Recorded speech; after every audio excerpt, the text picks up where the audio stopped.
This podcast is part of the Planet Broadcasting Network. Visit planetbroadcasting.com for more podcasts from our great mates.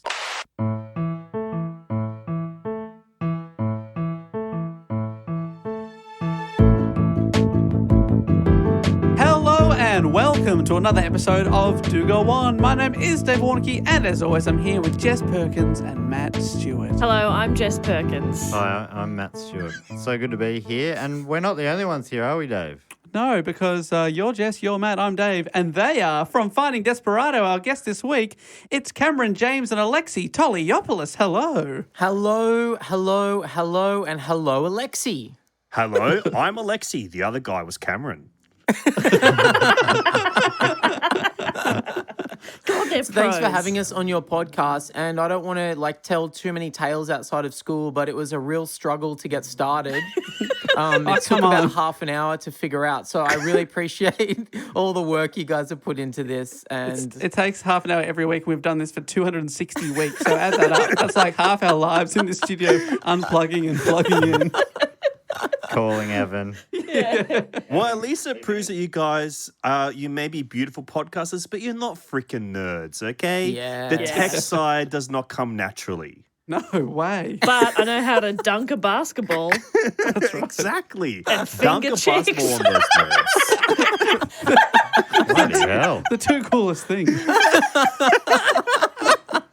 what's the third coolest thing? Go on. Doing an ollie. Wow. Who's Ollie? Oh, that is cool. That is cool. Sex is awesome.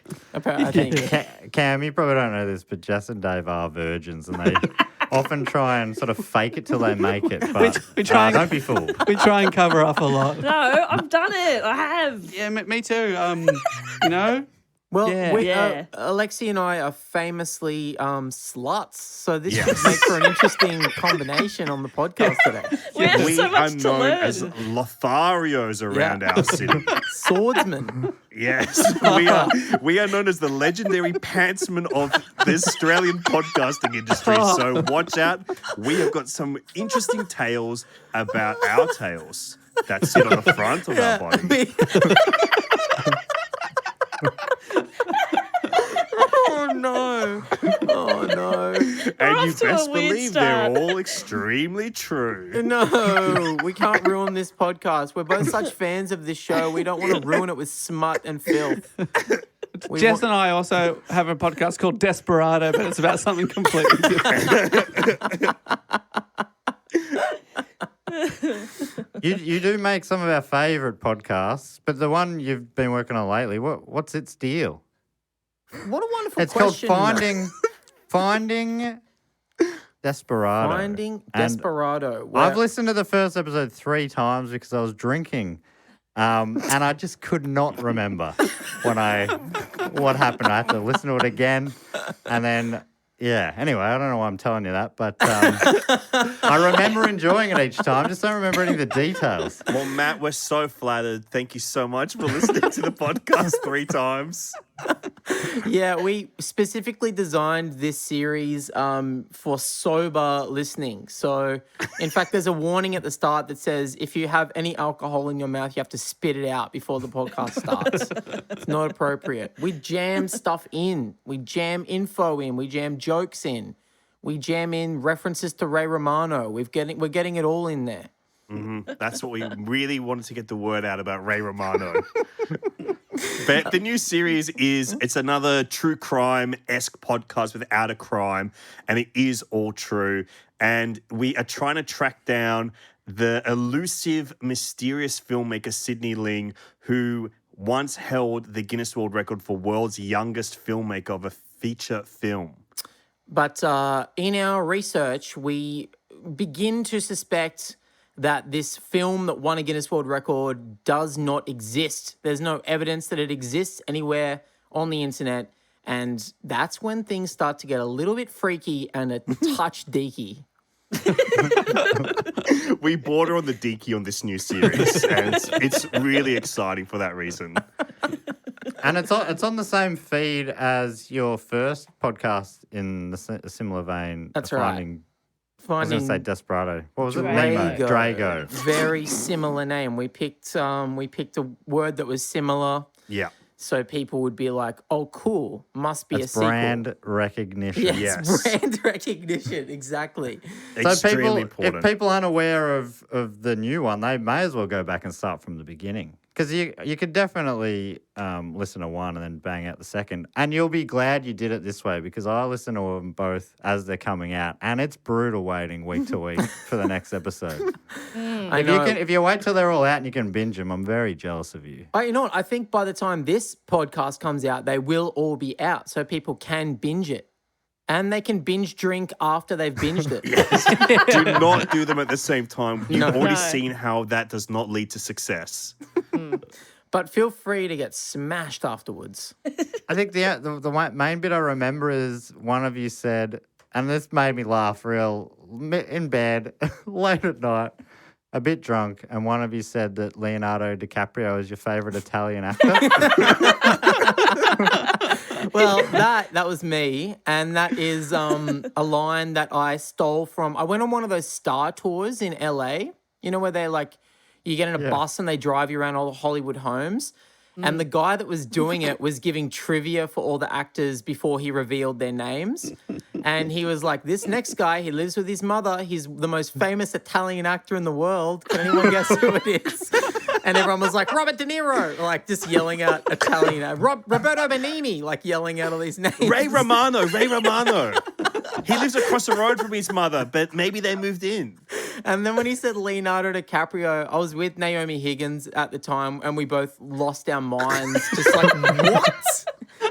It had never occurred to me that Leonardo DiCaprio, probably the most Italian name, is an Italian man. And ever since then, I've paid my respects to the man. Yeah, you got to spread that information.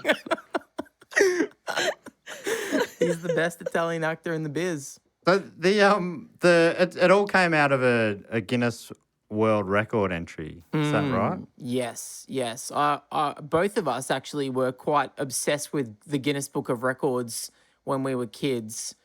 It was just one of I those definitely books that was was. around. Did you guys have them when you were like... Yeah. So many. Yes. I definitely have getting one year, the 1999 Guinness World Records for Christmas. Oh, yeah. It And was it a was classic a stocking highlight. stuffer. You'd get Yeah. it on Christmas Day and Auntie would give it to you or something. And then you'd read it all Christmas afternoon and then never touch it again as long as you lived. I never owned one, but they were a hot item at the primary school library. Yeah. Oh, for sure. I think it's one of those things where they say that actually holds a record itself as the most stolen book from libraries. Really? That's how popular they are. I would have thought people would be stealing like pornos or something from the library. Yeah. What library are you going to with porn? It's a library that's just like, it's a top floor of a little shop in the city, and you go in there, and there's just one guy that works there. He's a librarian. Do not go downstairs. It's really weird.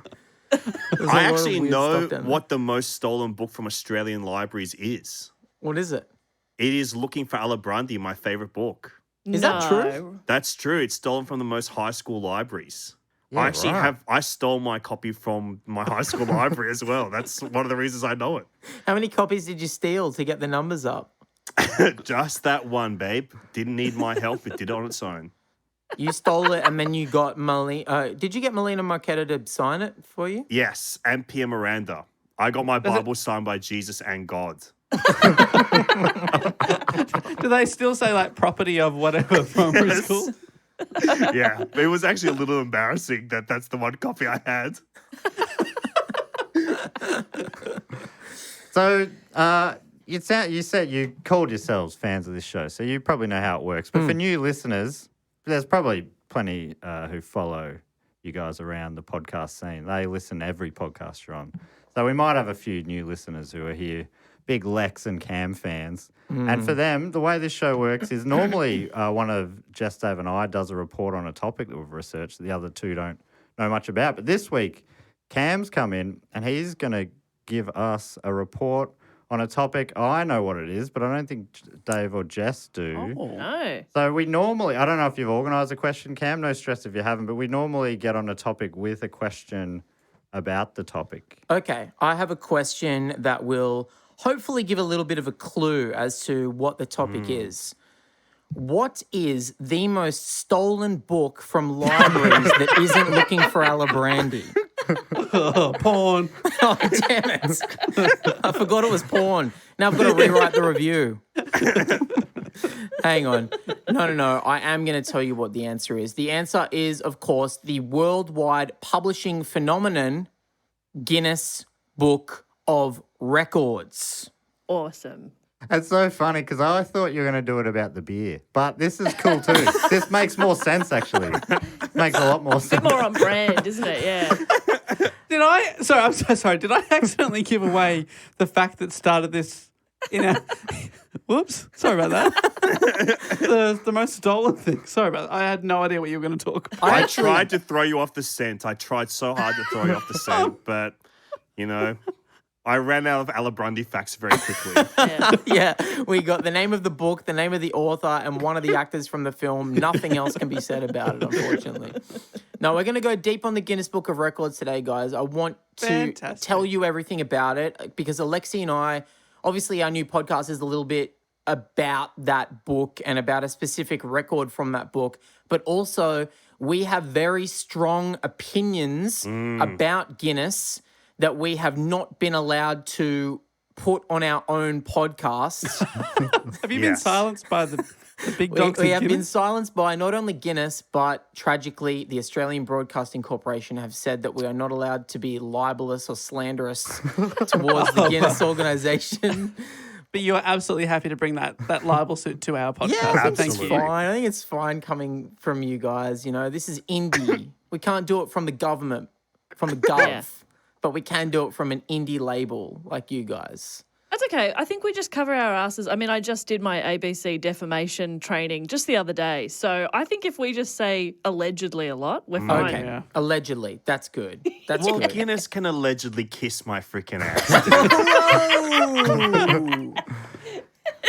That's true. They can allegedly do that because we have been up to our freaking eyeballs with Guinness over the last year, basically.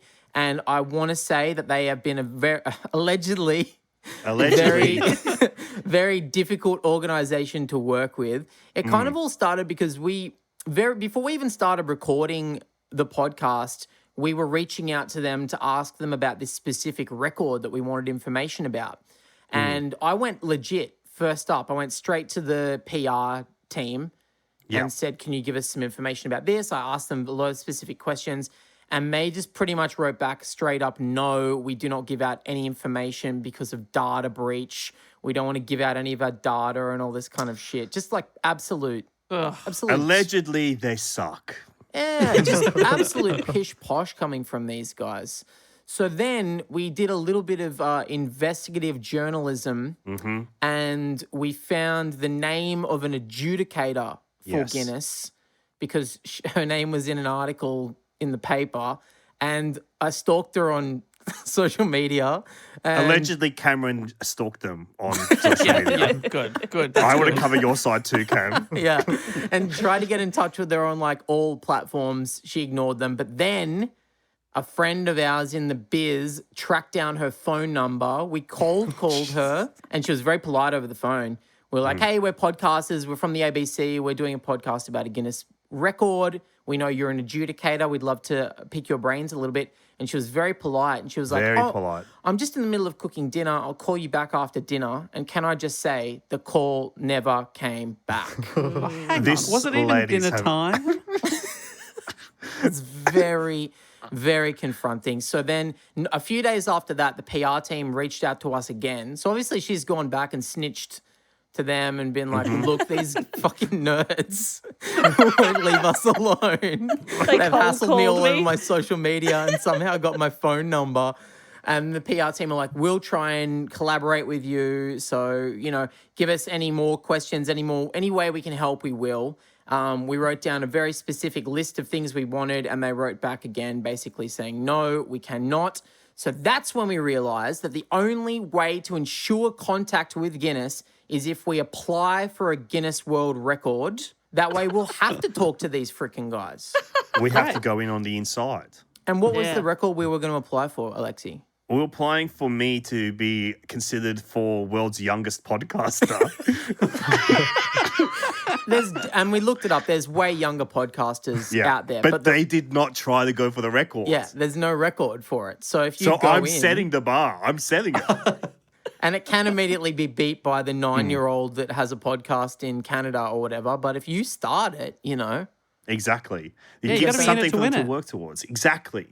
have any of you guys ever applied for a Guinness World Record before? I have. Oh, for your show. Yeah. I did your show years ago. Yeah. Absolutely. So that was about 5 years ago at the Melbourne Fringe Festival. I applied to do the longest ever variety show that I hosted with Adam Knox. We had a lot of people come perform. Thank you so much for donating your time. Unfortunately, so it was this whole thing we have to reply. They give you all these rules, all this criteria.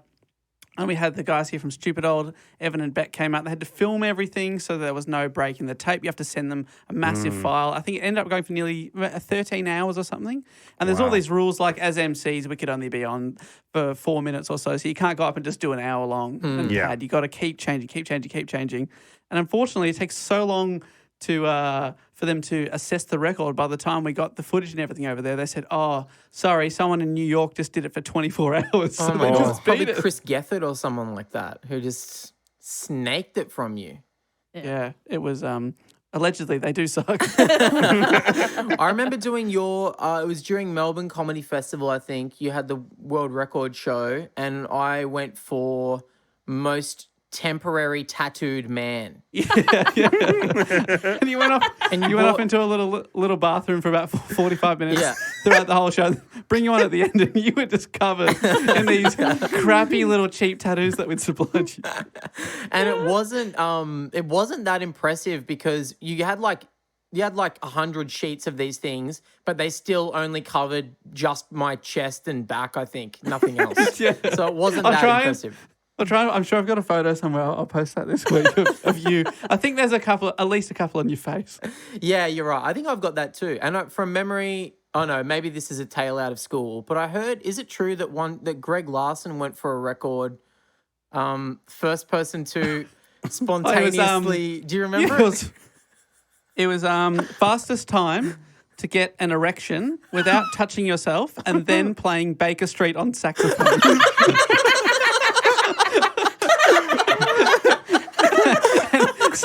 And Andy Matthews, who Adam and I also co-hosted that show with, is very handy. That we all know that, and he built a soundproof booth that Greg sat in on stage, which covered his lower half. But it was like watching someone sitting in a shed, and he was the audience for the whole show watching this guy trying to will an erection without touching himself, and then he just had to kick down the door and start playing. And then he played it, and then he just slunked back into the shed and closed the door. Oh, it was so funny. Oh my God. So he made it happen. Yeah, he got it happen. Well, he made something happen. I don't know if you call it a full erection. That was something. We paid it.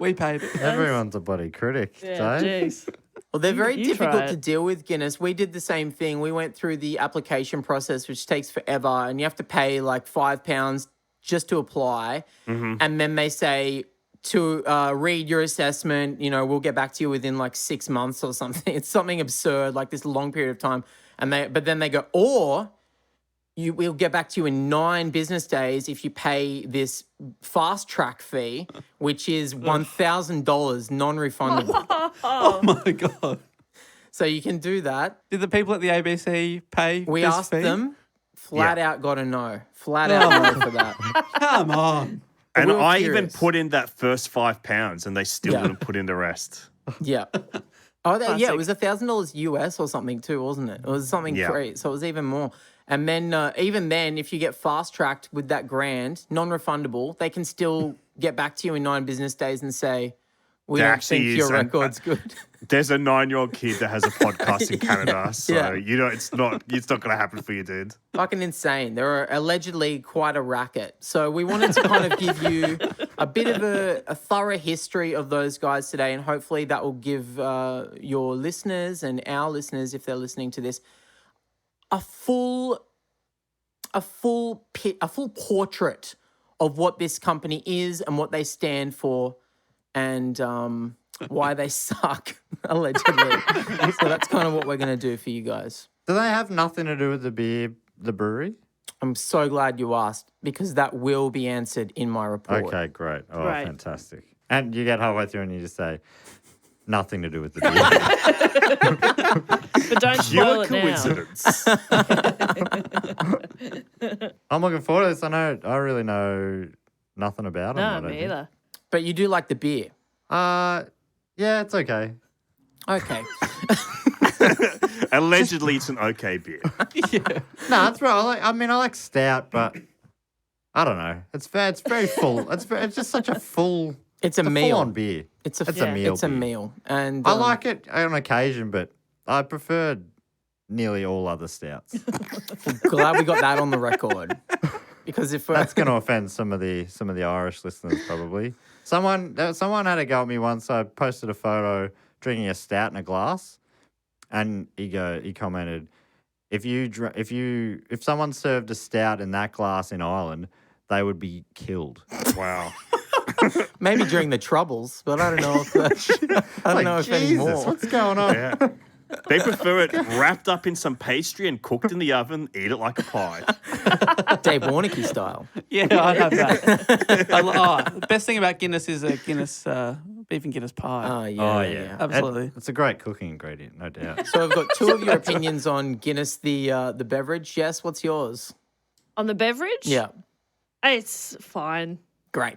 Okay. I think I've had a sip and gone, yep, I've done it. All right. Should I launch into the report? Yeah, Let's do it. Are you guys ready? so ready. I'm prepared. Alexei, I'm ready. are you ready?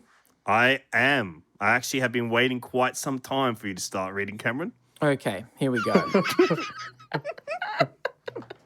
The pale sun rises on a chilly autumn Irish morning. The morning is Irish because we are in Ireland. Oh. I've That's written a this great more like early a reveal. short story than a report. But it's not that short. A long story, if you will. A blessed part of this earth that is equal parts prehistoric rock, smoky Celtic mysticism, and also the place where the band U2 is from. A thin mist lingers hesitantly over the frozen ground, like the foamy head of a tall pint of Guinness. Foreshadowing? Almost certainly. Where are we? We are in a place called North Slob, an area of mud flaps at the estuary of the River Slaney, and a place that definitely could have had a name rethink. North Slob. North Slob. North That Slob can't and be real. mud flaps in the same sentence. My God, I'm in heaven right now.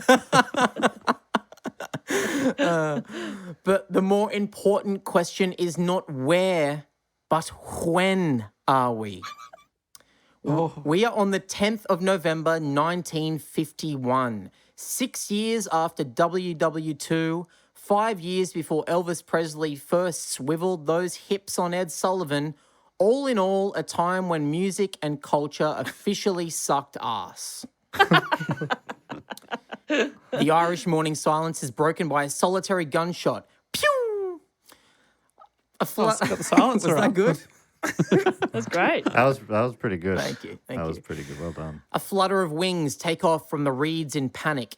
The bullet hits nothing but thick Irish air. We're in Ireland. The bullet came from a nearby shooting party, a group of upper crust wealthy gentlemen who regularly participate in the hyper-masculine activity of strolling around the countryside shooting guns at little birdies. The men in the party all begin laughing in unison. All except for one man. That man's name was Sir Hugh Beaver, the managing director of Guinness Breweries. So, Matt, that should answer your Okay. question. Yeah, they're involved. His name is one letter off Huge Beaver. Okay, you're definitely not a virgin. Acknowledge like that. That's Thank you, that's right. The actual first Guinness World Record was for world's biggest vagina, and it actually was this guy. World's biggest. How do you measure? I know. And again, the patriarchy took it. So it's just, it's typical. It's typical of 50s. The fellas were all laughing at Sir Hugh Beaver because he had missed his shot at the easy target of a nearby golden plover, which I've read is a type of bird. Sir Hugh, every inch the absolute rich cunt you're imagining, became instantly furious at their mockery and started an argument. For the remainder of this report, the part of Sir Hugh Beaver will be played by Alexei Toliopoulos. Alexei, your line. How dare you laugh at me? I'm one of the best shots, not only in this part, but in all these mud flats. I only missed the shot because the golden plover is actually the fastest game bird in the world, okay? Someone else piped up saying that they believe the red grouse was actually the fastest game bird in the world, but Sir Hugh replied, No, it's definitely the golden plover. the other guy said, no, it's the red grouse. Absolutely not. It's the golden plover. That's the fast bird in the land, for goodness cakes. And that's the only reason I missed the shot, okay? I promise you that. And the other guy said, no, it's actually the red grouse. And they went back and forth. I mean, this is the kind of argument that only rich people can have. I don't know if any of you guys have ever argued over grouse versus plover, speed-wise, but it's never come up in my life before. Not in relation to speed, no. Oh, okay. Well, To what plumage, are we of talking course. about in your family? Yeah, the plumage and the beak size. Most fuckable. Oh, bird. yeah. Well, it's the Biggest grouse. vagina on a bird. It's actually a cloaca, and they're all incredibly humongous. That's true. And the cloaca, Alexei, is what exactly? It is the both features, both holes on the bird, the anus and the punani. So you got a bit too technical there. You lost me.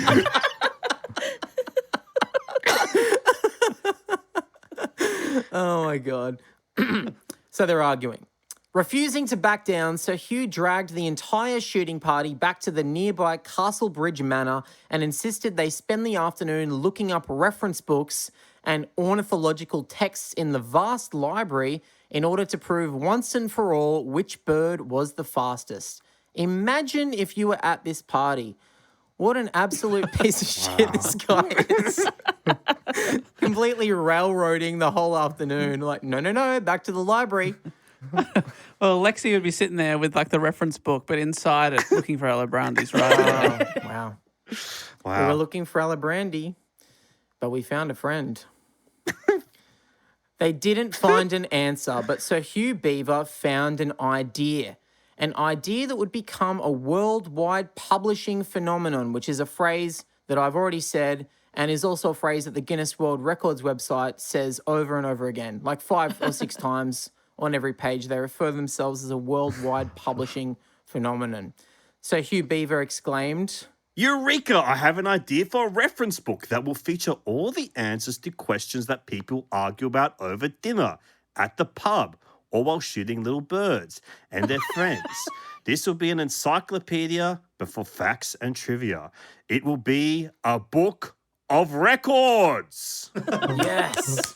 That was a wonderful performance. Thank you so much. I've been doing a lot more acting this year, so I don't have management, but just DM me on Instagram or Twitter, and I will likely act in your TV show, but no student films.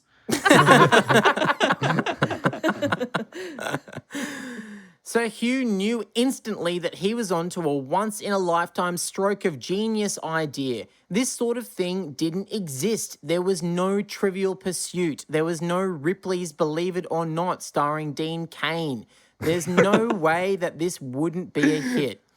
He was so certain of his idea's potential success that he instantly forgot about it for 4 entire years. That An is true. entire Olympiad. That's right. That's right. And, I don't know what he did in those 4 years, but there's a huge gap on the Guinness history page and everywhere. I've looked everywhere, and it doesn't tell you what he did in that time. Got a lot of birds. Could have been shooting birds. Yeah, he went back out by himself and just shot. He took it out on all those golden plovers. Yeah. They got fucked up. Oh, no. They're actually extinct now. Started 'cause of strangling him. them. 4 years later, Sir Hugh Beaver was in yet another argument. This time inside a pub. This time about who the fastest marathon runner in the world was. He exclaimed out loud, If only there was some kind of book behind the bar that could settle this argument once and for all. A book that would settle all pub arguments. A book that people could read while sipping a delicious foamy room temperature Guinness beer and be amazed at the strength of the human spirit. After he said this, he remembered that he'd already thought of this idea 4 years earlier. And he decided then and there to finally make his dream project a reality. I'm going to take a little sidebar here for a second. This is something that I think maybe Matt would be interested in. You're a bit of a beer guy. You love getting up amongst the hops and the ale and the barley and the sugar and the malt And glasses that the beer gets that you poured drink into. Yeah, I Yeah. love you. Yeah. Drink them out of.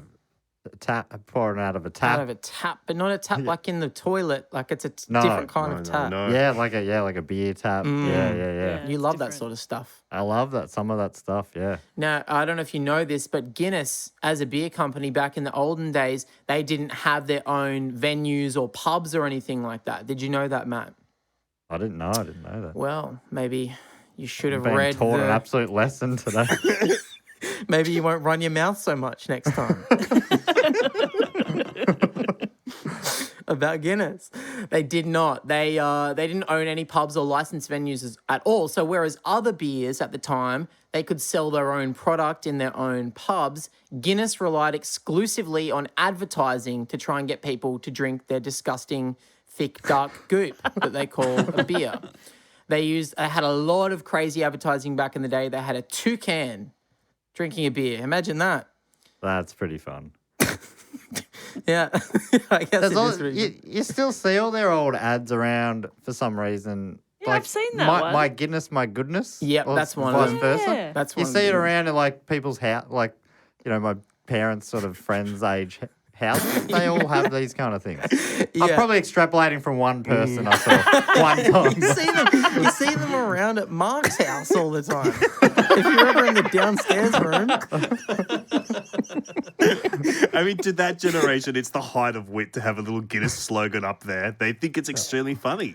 it is funny. They were funny. There's one with an ads. ostrich with a Guinness glass halfway down its long neck. Oh my god, there are a lot of animals trying to drink beers in their advertising. There's To be nothing honest, funnier. that is actually funny to me. To imagine an animal drinking a beer, it's pretty funny.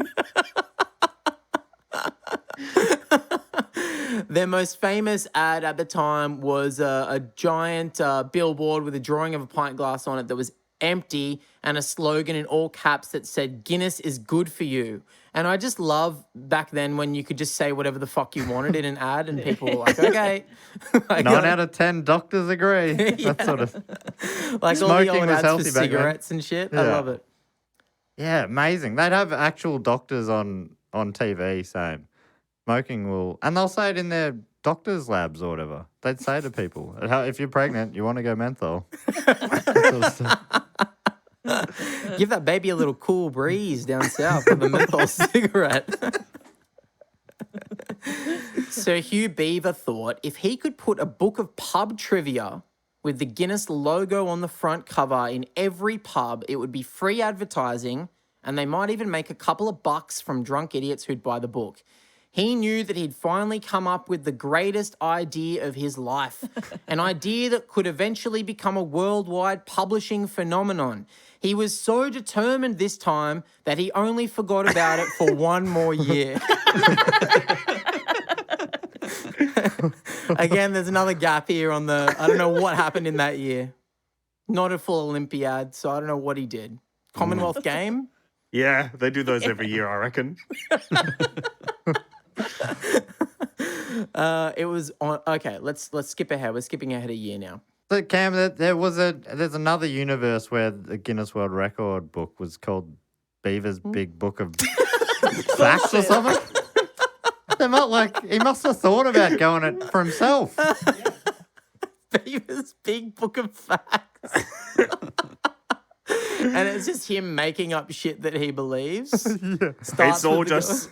He says, like, you may think that this is the strongest man in the world, but actually the golden plover much stronger, okay? Golden plover, world's most perfect bird. It was a balmy October English evening. The evening is English because we are in England now in the story. Wow.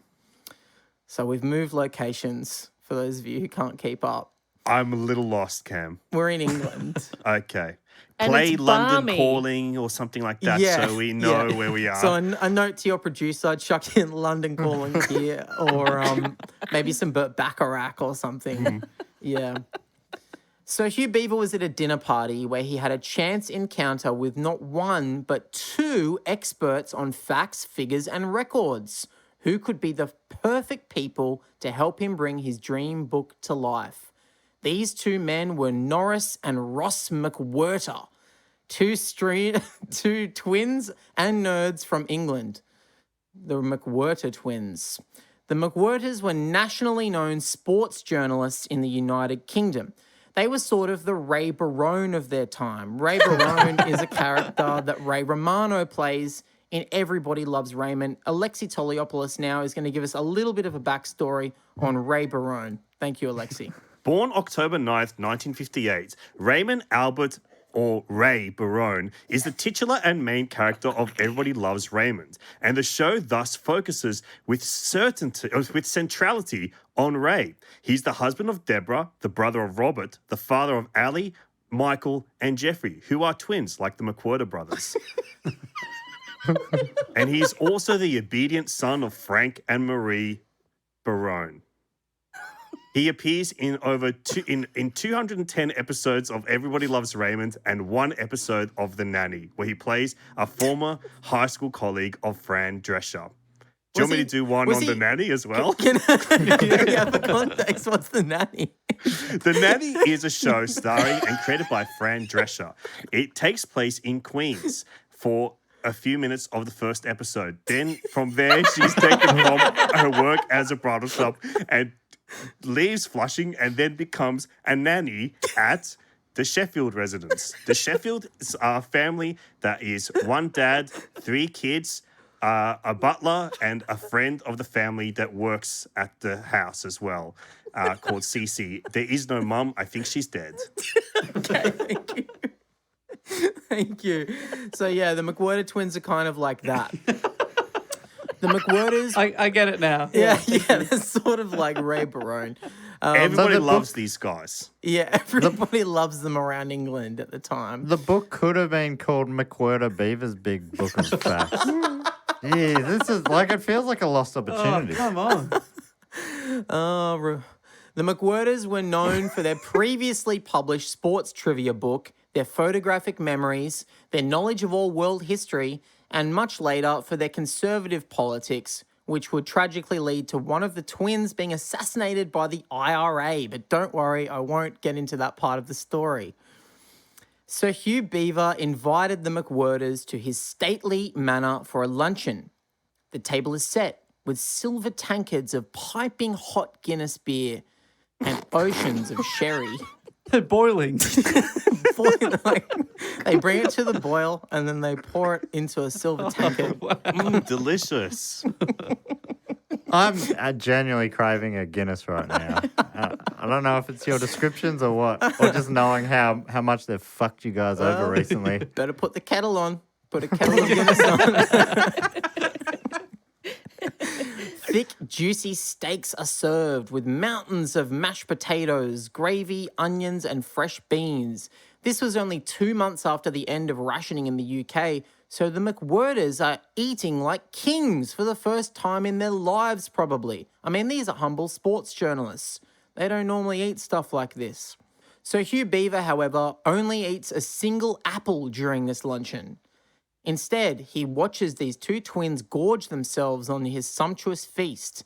He didn't know it at the time, but by watching two twins eat mountains of food, he was unlocking a kink within him that he could never put back in the cage.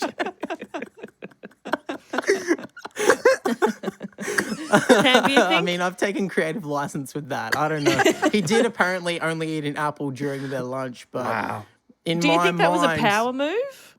Beg your pardon? Do you think that was a power move? I think so. He's like, Yeah. you guys eat all this shit. I'm just going to sit here and munch a crisp apple in front of you guys. Is there anything in his future that sort of points to the fact that a kink was unlocked there? He no, makes he makes mukbang videos on YouTube. yeah, he invents mukbang shortly after this. So it's, Alexei, you're talking to 2/3 of a room of virgins here. They're not going to understand what that means. Explain it for their benefit. Well, it's a YouTube phenomenon that I dream of one day taking part in, where it's just people gorging themselves on lots of different foods, and there's some sort of eroticism around it as well. yeah, is it erotic? Like, are they being sexy when they do Incredibly it? so. I mean, no, not particularly, but people watch videos on the internet and you can't blame them for what happens to them and their chemicals within their body, Yes.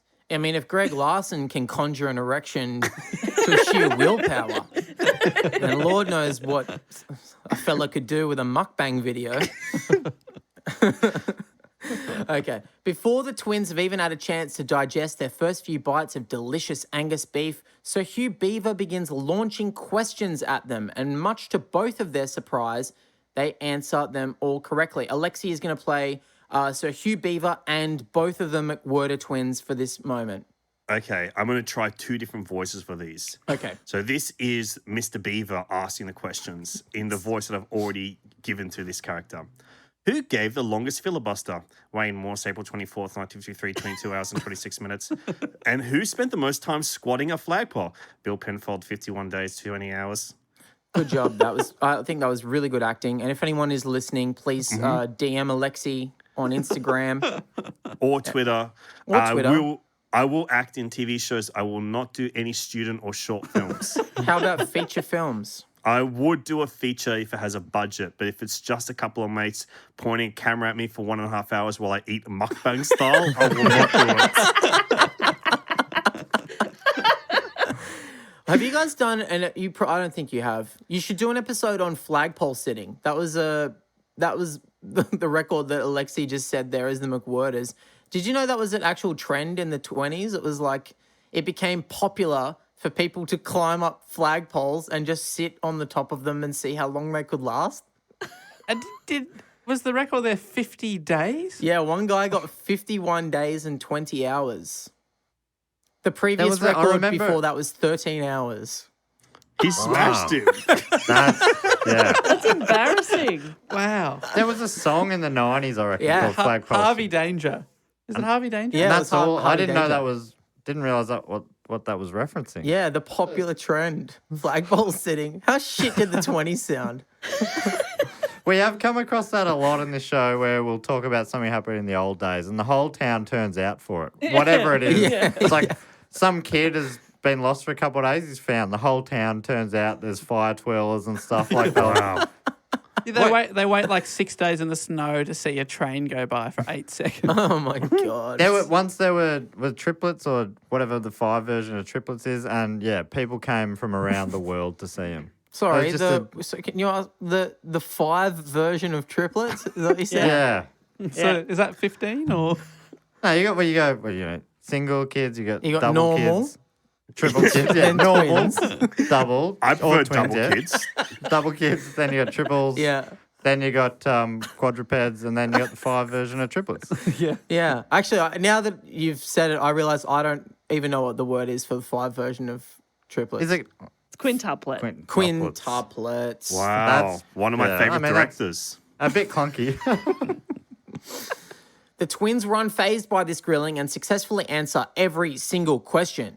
So then, Sir Hugh Beaver brings in his entire board of directors for the Guinness Company, and they all start firing off questions while the McWhirters move on from steak and veggies to probably trifle and custard or boysenberry cheesecake or macarons or something fancy.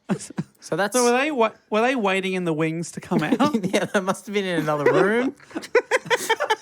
And he opens up double doors, I'm imagining, and then like 10 people file in and they all have their own questions ready to go. What's the most exciting movie of all time? What's the coolest movie? Donnie Darko. Got it written down now. Yeah.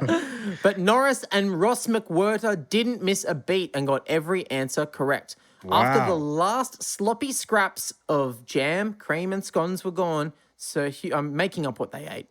So, But those scones there, what was the order? Did it go scone, then jam, then cream? now I think you do. I mean, I'll tell you what I do. I do jam first, and then I pop dairy on top. Am I correct? Fantastic. Correct. Absolutely. Okay. That's the Yes, Guinness that's World Record for most 100% correct. perfect scone. Thank you. Yeah, people that put cream on first, I think you're just fucking the knife up, and I don't really like that one bit. Thank you.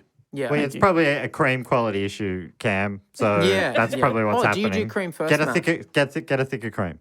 That's crazy to put jam on last. Now, No, I Alexei, put do you guys spread on have top. scones in Greek? Yeah, we do. Okay, we put freaking yogurt on them. Okay, not cream. We do yogurt and honey. Okay, it's quite numb. That actually does sound good. That sounds awesome. That sounds delicious. After the last sloppy scraps of scones were gone, Sir Hugh Beaver was convinced that these two know-it-all freaky-deaky twins were just the guys for the job. He told them to make their way to his accounts department at Guinness head office and ask for as much money as they wanted to get a book out within the year. I just realized how scary it is that there's these two twins that just know everything. That's Yeah, it's scary to terrifying. me. They know the answer to every question and they just share this like knowledge between them. That's more suspicious to me that there's something like ethereal and otherworldly going on here. Yeah, and the IRA was so intimidated that they blew one of them up. Yeah, a little bit later. A little bit later on. We'll get to that, but I might skip over it because it is a bit sad. They officially started the company Guinness Superlatives, one of the great business names, and opened an office on Fleet Street, London, and embarked on an exhaustive 13-and-a-half-week research phase as they put together what would become the first Guinness Book of Records, published 27 August 1955. Now, everyone, I want you to go around the room and guess how many copies they sold on the first run. 30,000. Not bad. 15,000. 1,000. Jess is the closest. Oh. They sold 0 copies. So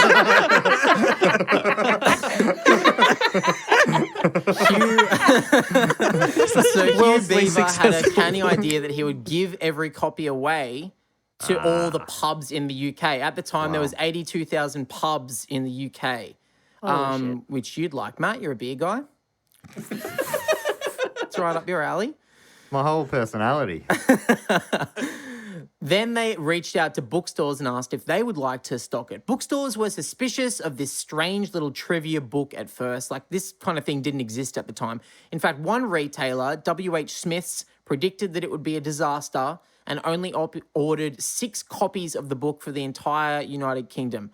They sold all of them out within an hour or so. Later that morning, they upped their order to 100 copies, then 1,000 by the afternoon, and then by the end of the week, 10,000 copies, all by word of mouth from these drunks at the pub that raved about the book.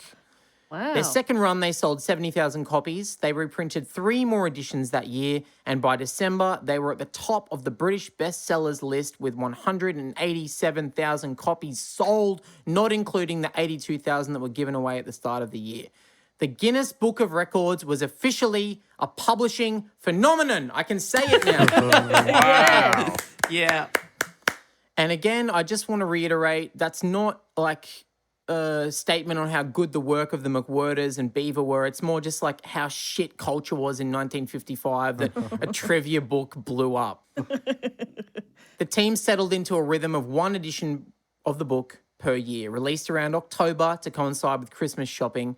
Over the years, many incredible records were made, including, Alexei, this is where I'd like you to give us some amazing records. I've put together my favorite and most scary records from when I was a kid. One of them is for the smallest waist in the world for a living person. This is Kathy Young. She has held the Guinness World Record for most of our lifetime. I remember her. I would. Do you want to guess what object her waist is the same size as? Oh, I'm scared. A grape. 2 grapes. Okay. A 2-liter bottle of Solo. Matt, you're actually quite close. It is a jar of mayonnaise, is what she says her waist is the size of. And she is currently 87 years old, and she still wears a corset every day because she can't do anything else about it. This is her lot in life now. She must wear a corset every day.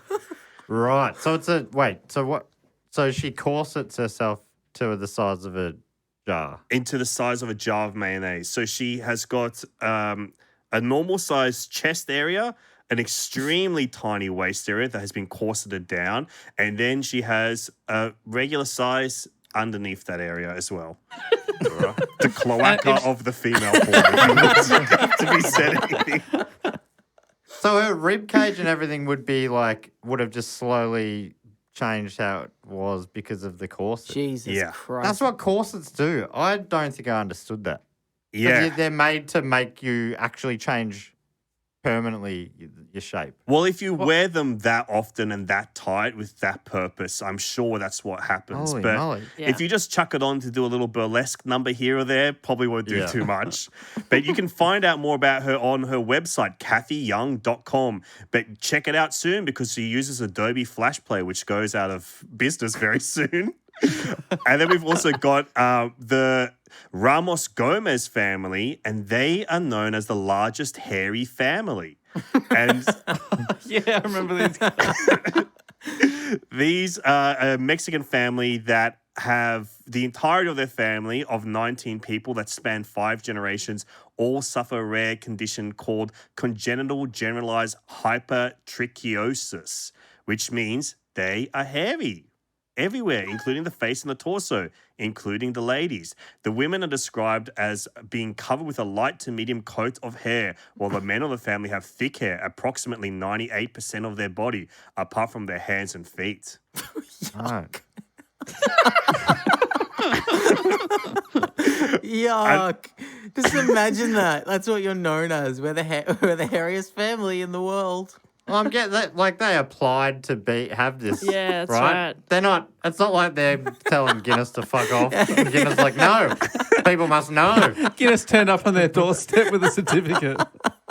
Yeah, your neighbours nominated you for this. Another one of my favorites who always terrified me is Kim Goodman, and she has the record for farthest eyeball pop. Her Yeah, I remember yeah. her. They often put her in the promo material, right? Yes, she's all over the everywhere. website. You can find videos of her online, on Ripley's Believe It or Not, everywhere. Do you know this lady? You know her because her eyeballs pop quite far out of her head. I don't know if you've ever seen a normal photo of her, but if you're imagining a lady with eyeballs dangling out of her head, that is her. She can pop them out 12 millimeters. Is this what Beaver wanted? Is this what, when he started his dream? Is this where he saw it going? Can you imagine someone going up to those twins? Okay, who has the biggest eyeball pop? Kim Goodman. She can pop it out 12 millimeters outside of her head. Did it take long for it to go for fastest bird to sort of sideshow freaky? It seemed like it happened records? kind of in about a decade and a half. It's sort of ramped up very quickly from sports and history and agricultural facts To and amazing records bodies. to It feels like- amazing bodies. If they're smashing one out every year, a lot of those records probably wouldn't change every 12 months. So they've just got to keep expanding. They've got to find new records. Yeah, exactly. Hairiest people, yes! Yeah, good Yes! point. Yeah, the bird. There's no evolution. Yeah, year that's to right. year. That bird is the fastest game bird until you kill every one of those birds. And you've tapped into something very apropos right now, which is that the book does begin to change over the next little while, specifically over the next 2 decades. I'm going to skip over most of the 60s, but to catch you up a little bit, it was a very groovy time, very shagadelic. Sir Hugh Beaver passed away in 1967, tragically. Whoa. It's the same year that Dr. Evil got frozen. Yeah, yes, it was. He was survived by 2 daughters that he had with his wife, Jean, who was also his second cousin. Freaky stuff. Whoa. 60s does seem like an appropriate time for the beaver to be around, I guess. Yeah, the Beav, he checked out. He checked out in 67. He said, I've seen Summer enough. love. The McWhirters became like famous in a weird way in the UK. They hosted a TV show called Record Breakers that started in 1972 and ran through to like 2001. They stopped being on it in the 80s, but they were like these 2 freaky twins who people would quiz on world records, and they would. It sounds like the worst show of all time. People just asking them questions and them answering. I'm English imagining game that. shows are so strange. I've been watching a few this week. It's like the contestants don't seem to know the cameras are rolling. It's just like they're doing it like half asleep. It's so weird. It's, like they'll have like all these shiny things going on, and then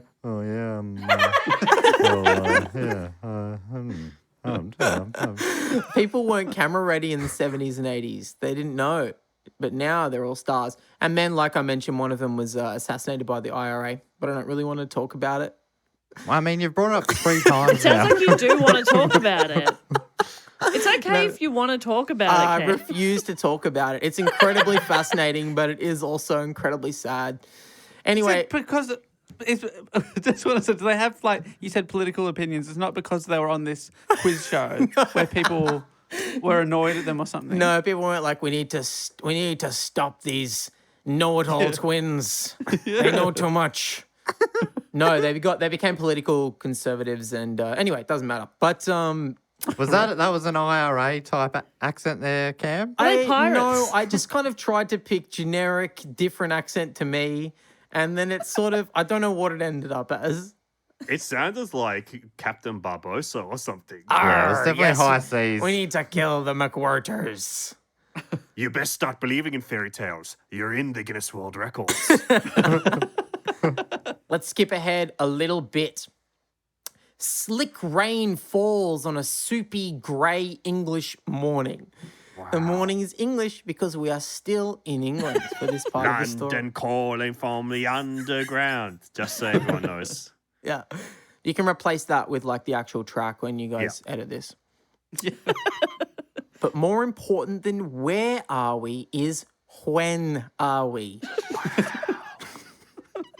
We're in September in the year of our Lord 1999, and the first run of the Guinness Book of Records 2000 Millennium Edition has just hit the shelves. What's significant about this edition, you ask? Well, I'll answer. This is the first of the books as we know them today, a book made up mostly of pictures and illustrations with less printed records than in previous years, all bound within a shimmering silver lenticular holographic embossed cover. Wow. Yeah. Right. That's the only kind of version I think I know. So Yeah. I assume they were always like that. They were previously They very weren't boring. holographic in the 50s? They had to invent hologram technology for these book covers. Wow. Yes, this is the beginning of a new era for Guinness, one that will focus less on fact-finding and record-keeping and more on flashiness, commercial appeal to families, and most of all, corporate synergy. That becomes a huge part of this part of the report. During this decade and the next, Guinness will continue to sell roughly 1 million copies a year, which is nothing to sneeze at, but there has been a significant drop-off during the 90s, and the world of publishing is undeniably in a state of turmoil. Sorry to everyone who works in print media, but tragically, you are circling the drain right now. Thank you to everyone who has reviewed Finding Desperado positively in print media. Thank you so much. Thank you so much, and we hope for that using your final words to be in praise of us. We hope that you reskill and find a new medium. Perhaps even podcasting. Yeah, podcasting is forever. I agree. Around the same time, rival record-setting companies like Record Setter or popular YouTube channels like Dude Perfect pop up to take away a significant bunch of eyeballs from the once unique Guinness brand. The only eyeballs that have stayed loyal to Guinness are the bulging eyeballs of Kim Goodman.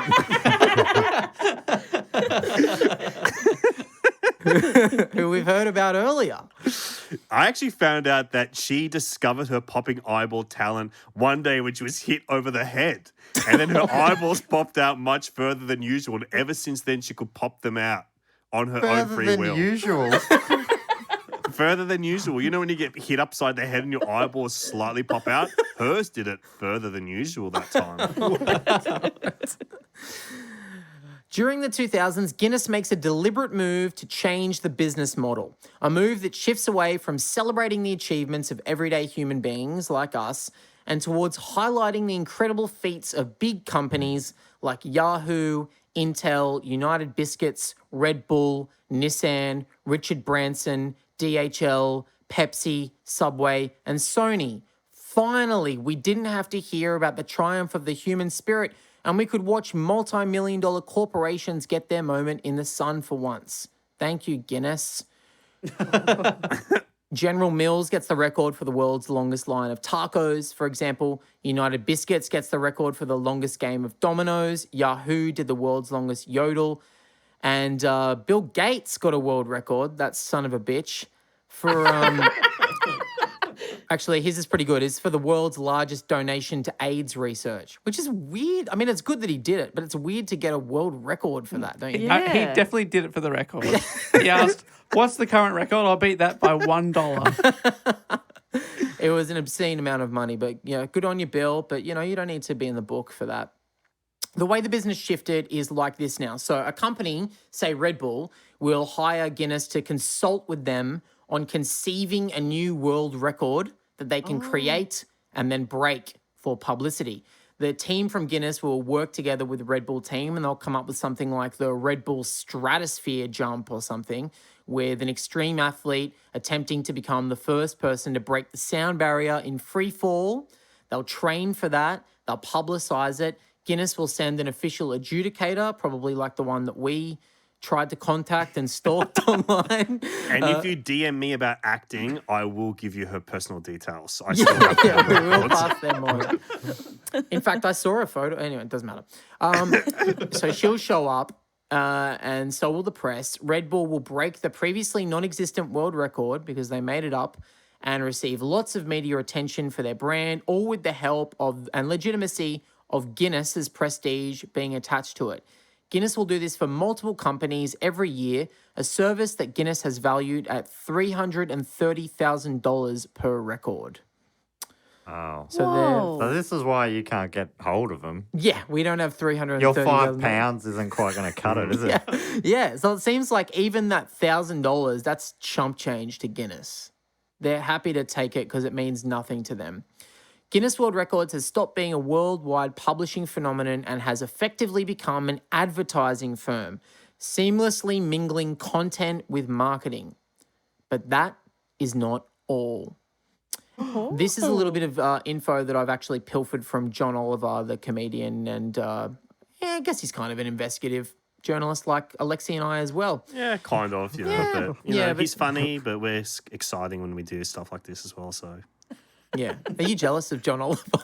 I actually am jealous of John Oliver's success. I wish I had it. I wish I hosted a satire news program. I'd watch that for sure. Yeah, That'd be sick. I'd tune in, or I'd I would get I'd you to catch ride up. on it, Cam. All of us would be riding on my program about me taking the Mickey out of the news. Okay, so this is a little bit crib from John Oliver. He reported it a couple of years ago on his show. It's not just big companies that are paying top dollar for Guinness experience, but also authoritarian governments like Turkmenistan, whose dictatorial leader holds multiple world records, including world's largest indoor Ferris wheel, highest density of buildings with white marble cladding, world's largest marble horse head statue, and the world's longest single-line bicycle parade. So they go over to Turkmenistan. They give all these world records to this like dictator, basically. They've also We're worked. We're big fans of Turkmenistan. Oh yeah, sorry. We did an episode about the previous one. This will be the current guy who got the job because he was the old guy's dentist. Oh, wow. Yeah. He might have passed it on to his dentist by now. I'm not sure. No, it's still the same dentist. Still the same The dentist. dentist is still in charge. He was in the news last week. Oh, is it the same guy? He built a giant gold statue of a dog. Oh, yes. Yeah. Wow. Well, the good people at Guinness are there to thank for it. They've also worked with the oppressive regimes of Saudi Arabia, who have the world's largest flagpole and the world's largest cake, and the Dubai police force, who hold 11 world records, including most consecutive formations formed by an unmanned aerial vehicles, which is just a bunch of drones that they fly around into a bunch of shapes. It's all very scary. Cameron and I also just watched the movie Hannibal on our movie podcast, Total Reboot. And there's literally a scene in it where Clarice Starling gets the Guinness World Record for most kills by a female FBI agent. Yeah. Yeah, I don't know if they actually give that world record out in real life, but it's in line. Someone turns up in the uniform and hands Clarice like the big frame certificate. She gets it in the mail. gets it She in the opens it's mail. like, God damn it, I just got the Guinness World Record. That is actually in the movie. What? So they have a history of working with people like this. Where did I They're get part up of to? Big Hannibal. That's right. Okay, so what does all of this mean?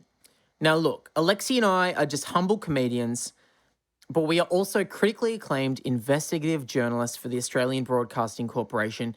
And it we're is not humble about that we're part. not We're that only humble. humble about the comedy. The rest of it, I'm very proud of. very proud. And it is our professional opinion that what all of this means is that Guinness is fucked, allegedly. They began life as a drunken argument by a rich guy who is bad at shooting birds. They evolved from a book of pub trivia to a TV show to a worldwide publishing phenomenon in the 20th century that showcased real people achieving real world firsts. Since then, Guinness have devolved into a glorified advertising agency that specializes in lionizing already ubiquitous and borderline evil brands like Coca-Cola and making custom-made propaganda for authoritarian dictators for undisclosed fees that must be in the millions. A lot has changed over the last 65 years to this day, but one thing has remained constant. The world record for the fastest ever game bird is held by the golden plover. Oh, he was right all along. Was he, or did he just make this whole thing to fucking stick it to his mates from beyond the grave? So that is the story of the Guinness World Records, a book that holds amazing the record story. for the most best-selling copyrighted book, selling over 100 million copies in 100 countries in over 37 languages, a fact that I read in itself. And they refused to speak to Alexei and I for their podcast, so we fucking hate them. Thank you. Thank you so much. What a great report. Far out. That was great. So do they still make the book at all? Is that printed annually anymore or not at all? They still make the book. You can check it out at your local Dimmicks or Borders. Two establishments that I don't think exist anymore. That's how long then it's been you- since I bought a book. The new one comes out just in time for Christmas every single year. The 2021 edition comes out right now. And no, we are not in it as world's youngest podcaster. We did not make the cut this year. We did not. I just remembered the scariest record when I was growing up, Alexei, was Kay mentioned that they had a TV show in the 90s and 2000s. And they had an interview with a guy who was on there because he'd had the world's most deadly flesh-eating bacteria. Oh, my word. And he'd had both his legs and possibly an arm amputated. Oh. That was the only way to stop this thing. And it eaten away like in like 48 hours or something. And the only thing he remembered doing, because he was just in America and he just got it, was he banged his leg on a table at home on the dining table. And I was watching this as a 7-year-old thinking, well, I can never touch a dining table Yeah. again. Oh my Dinner at And the it- coffee table in front of the TV from now on. Yeah. Oh, good Lord. Yeah, honestly, that scared me a lot. They just Yeah, shouldn't wow. put that on television, I don't think. Especially on a So kids before show. calling an ambulance, he called Guinness, but I got something for you. I got a scoop. then in. Then you Send called an Freedom adjudicator Furniture. right now. Send an adjudicator to me. I've got the scoop. Yeah. Oh, my leg's disappearing in front of my very eyes. He thought that his parents just didn't meet in time in the 1950s at a dance. But tragically, he was a flesh-eating bacteria. That's horrifying stuff. That is so good. Now, before we normally do a whole Patreon shout-out section after this, but we will not make you hang around for that. So Oh, before dude, you we'd head love off, to. We'd love to hang out for the Patreon. goes for about half an hour. Yeah, cool. Alexei will stick around for it. So yeah, so we weren't even going to invite you because really we like you too much. Thank you. But thank you to all the Patreon supporters from Cameron and I, the beloved creators of Finding Desperado. Yeah. Which is a great podcast. Jess and I didn't jump in before. We had Matt saying he'd only listened to the first episode but 3 times. Jess and I have listened every week, Yes. and we love it. I'm saving the most current episode because I told both of you with Finding Drago that I was saving it for a road trip I was going on. So I listened to Finding Drago like a little too late, but I was saving it. This one I'm still saving for car trips, and I listened to the first 3 episodes driving to the beach with my partner, and now I can't listen to the next episode until we're both in the car together. Oh, no. I'm sorry. Because now I can't listen without him, or I'll be that asshole. All right. Well, it looks like it's Last Man Standing. I am your biggest fan. I listen every single week. Yes. And can I just said it took me 3 goes to listen to the first one. I've listened to them all since then. Yeah. Just so it took a couple of false starts. That's all. Yeah, I think unfortunately Matt is still number 1 fan because he gave us those 2 extra plays on the first Yeah. episode. And that fair. means a lot to the ABC. They said, get a couple of your friends to listen to it a few extra times. It's all about them algorithms. Yeah, it gets it up the chart. And I've got to say, we love great names on podcasts. We come across people from history with great names. For example, Hugh Beaver absolutely goes down in there. Yep. But one you say every week on your show, and I love their work. The music on your show is fantastic. But I get excited every week. I've never met this person, but you say music by Luca Baroni Peters, and that name gets stuck in my head for some reason. It's a hell of a name. rhythmic name. Hell of What a a name. great name! He's a great guy. He's one of my best friends from film school. And he Oh, has made music for me very often. The music is so good. Love it. Awesome. It's a beautiful sounding show. Yeah, production on it's awesome, guys. But it's not your only hit podcast show. You've also got Total Reboot, which is a weekly show where you go through the reboots and the remakes. And the rip-offs of rip-offs. cinema. Yeah. We've had you on the show. We did the original Disney Aladdin movie with you. Oh, that's right. Yeah, we did a crossover event between Primates and Total Reboot. Because we were talking about the gorgeous monkey Abu. Oh, beautiful. He's a Beautiful handsome little monkey. fella. What a handsome and cheeky monkey. Yeah, very cheeky. Turned out to be. Did One of turn the out to be most quite cheeky cheeky. monkeys. But yeah, And of that's course, our podcast. a show we've talked about on this, probably not for a while. We used to talk about a fair bit. We all loved Mike Check. Is that still hanging around in the background? We Yeah. keep saying we're going to do, because Mike Myers, for anyone who came doesn't know back. what this is, we had a podcast all about the films of Mike Myers, and we went through all of his films and then some. Awesome. But he came back last year. He was in 2 movies. One of them Yeah. was Bohemian Rhapsody, which we wanted to never see because we don't like the director. We think he's not a good guy. He's not a good guy. We'll go on the record. Allegedly quite a piece of shit. Oh no. Was it Brian Singer? Is that his name? Yes, Brian Oh, Singer. right. One of the worst guys you can. Oh, you've picture. just ruined old X-Men movies. Yeah, with I him, know. isn't it? Tragically, you can't go back. But the X-Files are still okay, The X-Files right? are still X-Files better are than still ever, good. actually. Thank God. X-Files We are- love the X-Files movies. We love the one with Billy Connolly. That one is so good. But yeah, so I've watched Bo Rap because Alexei said I had to watch it because we were going to review it the following week. And then Alexei just never watched it. So we've never reviewed you. it, and now I've just seen this fucking movie. Cameron's got it locked and ready to go. Once I pull the trigger and watch Bo Rap, there will be a whole new mic check episode out. But I really don't want to watch it, so it might be some time. That was the podcast, of course, that inspired Primates. I sent Alexei a very earnest message asking for permission. I kissed the ring. I still remember the email where it's like, hey, I want to do a podcast where I talk about monkeys in movies. Is it too similar to Mic Check? I'm like, what the fuck are you talking about? Do you think Mike Myers is a freaking monkey, dude? Maybe Chris Kattan is, but not Mike Myers. Oh, okay. I don't even know if Mike Myers has even been in one movie with one monkey. He has been in a sketch with a monkey, Dieter. Yes, of course. Dieter, of course, the host of Sprockets. He loves to say, touch my monkey, touch it. Yeah. He has a little pet monkey.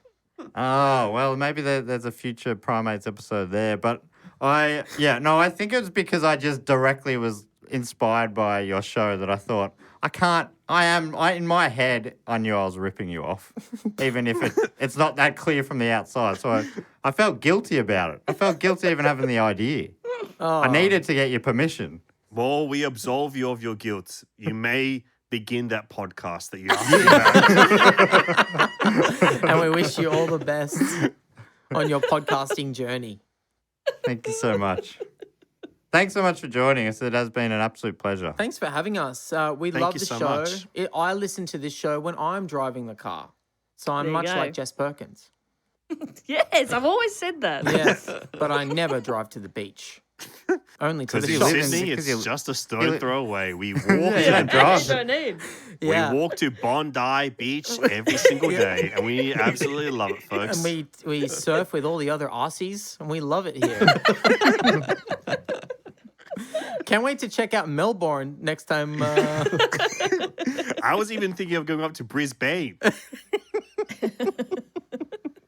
All right, we're going insane. Thank you. Thank you so much, guys. You can check out all your podcasts, including Finding Desperado and all the podcast apps. And I believe you've convinced ABC to let you go on Spotify. So congratulations. Yes, we're one of the first ABC podcasts to be allowed on Spotify. Finding Desperado is on Spotify and Apple Podcasts and Google Podcasts and Podbean, I believe. I don't know what that is, but someone has said Podbean to me, and I thought it sounded very funny. Yeah, whichever podcatcher you use. Whether it be Podbean or one of the more mainstream podcatchers, you can listen to it there. Every 6 months or so, we get an email from Podbean saying, someone has commented on your podcast. Wow. About twice a year. It's a real thrill. Thanks, Podbean. Thrilling. Thanks so much for having us, guys. Really appreciate it. Thank you so much. Well, now it's time for everyone's favourite section of the show. And I knew that was coming. It wasn't just because Dave pointed at me dramatically. It's the fact, quote, or question section, which has a jingle, I think, that goes a little something like this. Fact, quote, or question. Ding. He always remembers the ding. And the way to get involved in this is to go to patreon.com/dogoonpod, and you can support us on the Sydney Scheinberg Deluxe Memorial Edition level. Rest in peace to the great man. And if you're on this level, you get all the delicious goodies from the levels below, including Yum, 3 bonus episodes per month. Yum, yum, yum. yum, yum, yum.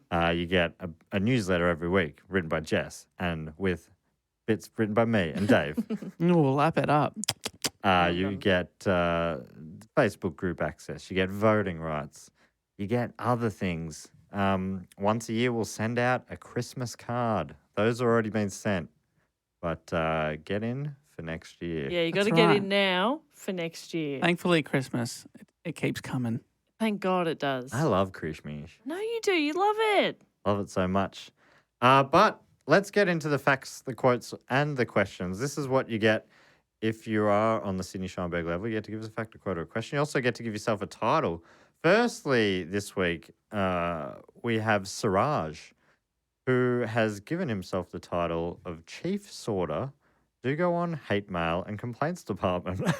That's handy. I mean, I don't think your job's too busy, hopefully, Siraj, is it? Well, Have I you been think- diverting them all from our... He's that good. We've never Wow. seen that many. Thank you so much, He only Siraj. passes on the top shelf hate. You know what Siraj does pass on, though? Or he did at a recent live stream? he sent in, I don't know if you realise this because I ate most of them, 2 boxes of donuts. Mm-hmm.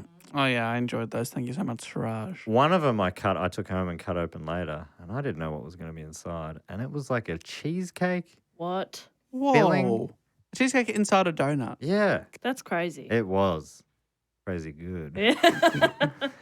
So Siraj has offered us a fact this week, and his fact is you've made 2020 enjoyable, or at least bearable. Thank you so much, Siraj. That's a great fact. I thought it was going to lead to something. No, you're right. It does. He does continue on. I don't read these until I read them, so I didn't realize. Now that I scroll down, I see it does go on. Okay, thanks, Siraj. I thought that was his fact. Me too. I was like, what a great fact.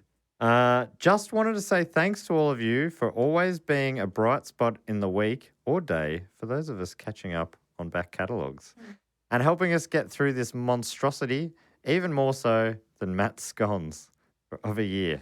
Thanks. Oh, hang on. Got in a little side swipe of my scones. your Second time I scones. brought them I know, up on that's this right. episode.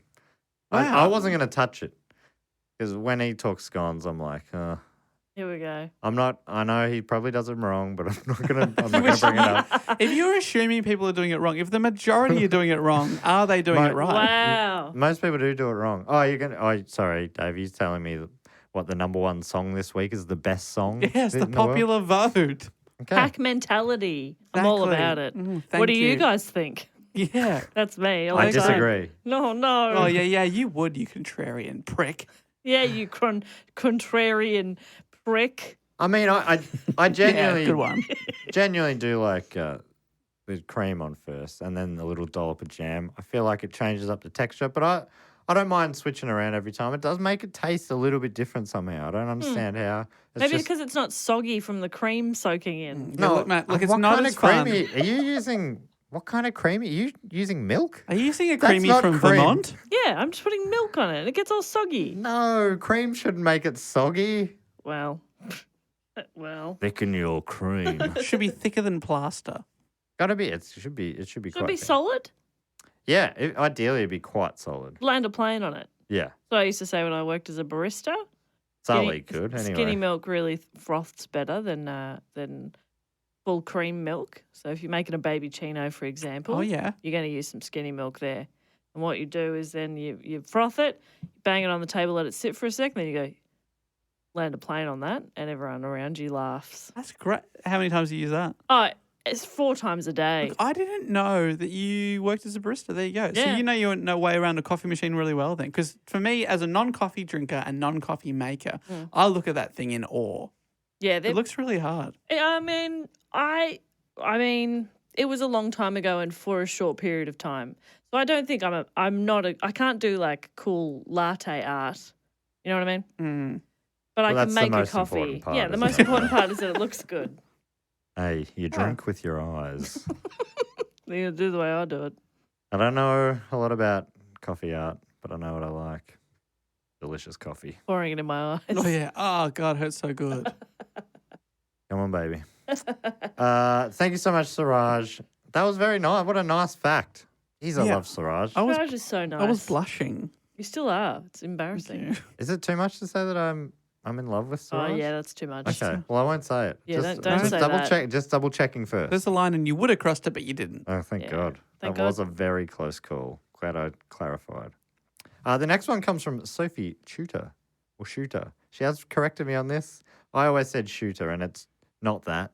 So I'm going to say again, Sophie Tutor. Great. No? I thought it was shooter. Maybe I'm wrong. Well, let's... Sophie, I'm so sorry. You've done both there. Okay, You covered. great. We're covered all Yeah, bases. tutor. Thank Pick you. which one's right. I reckon it's Tudor. Yeah. Okay, I reckon sorry, it is. sorry. I really threw a spanner in Yeah, there. you really did. Sophie has given herself the title of Lady of the Principality of Sealand. Oh, Thanks. milady. Oh. This is genuine, thanks to a birthday present from my husband. Yes. Wow. That's hey, great. David. Her husband has come through with the goods. Yeah, look, Australia Post just, they don't know what they're doing anymore. For those that don't know, after we did an episode about Sealand and Dave won too much money for liking pies, he you so promised that much. he was going to buy Jess and I titles from Sealand. Yeah. And he has not come through with the goods. Both of our birthdays have been and gone. Look, I'm and- waiting for the right special occasion. Well, Christmas is coming. Yeah, Christmas coming up Oh, pretty okay. soon. So That'd be great. All That'd right, be great. awesome. I'd love that for Christmas. I'd love that too. The thing that you promised us. I'll get you a Guinness Book of World Records. I'd also you. love a Christmas present too. I get you one every year. Yeah, he does. You do. And I owe you a few. we forget every year. But Dave always remembers, and then we go, fuck, he's done it again. Yeah, God, it Oh, feels okay. so good. And he always goes, oh no, it's just something else. But he he went shopping specifically for That's right. us. I'm gonna get you something this year. No, I'm gonna get you the titles. It just slips my mind. All right, Dave, I'll get you something as well. But Matt, let's not get each other anything. I love that. This is from. I love that. I'm happy to do it either way. I love it either way. No, let's but not if do you that. don't want to, I'm not going to force a present onto you just to embarrass you. Oh, you actually meant you weren't going to get me? Sophie writes, another fact here. If you eat about 5 large carrots every day for a couple of months, your skin can start to turn orange. I think this is a science experiment that Matt could and should try out. I agree. Oh, I want to do that I too. do love carrots. I love carrots. And I would love to get a bit of colour in my pale complexion. Orange is a colour. Yeah, it could match the beard all the way up. 5 a day is a lot, though, isn't it? Is that a lot for you think? Yeah, I would probably eat about a carrot a day now. So it would be taken up, what, 5-fold. 5-fold-ish. Mm. Oh, yeah.